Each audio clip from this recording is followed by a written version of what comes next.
Una rivoluzione copernicana l'ha definita il presidente dell'Ascom di Treviso Salvadori, sottoscritto con i sindacati un contratto integrativo per il terziario che fornisce a lavoratori e imprese la massima flessibilità nella gestione del reciproco rapporto.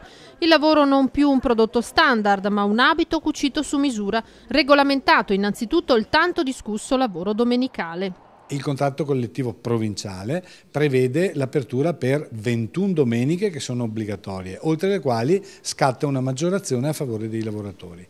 La cosa interessante è che questa maggiorazione e l'apertura domenicale può essere ricambiata oppure può essere compensata con del riposo in altri giorni settimanali, e questa è una novità assolutamente particolare. Si tende a concentrarsi sui tempi di vita e tempi di lavoro e sul recupero dei lavoratori stessi, oltre al fatto che si possono attivare part-time per la sostituzione di lavoratori che hanno riposo compensativo per lavorare la domenica.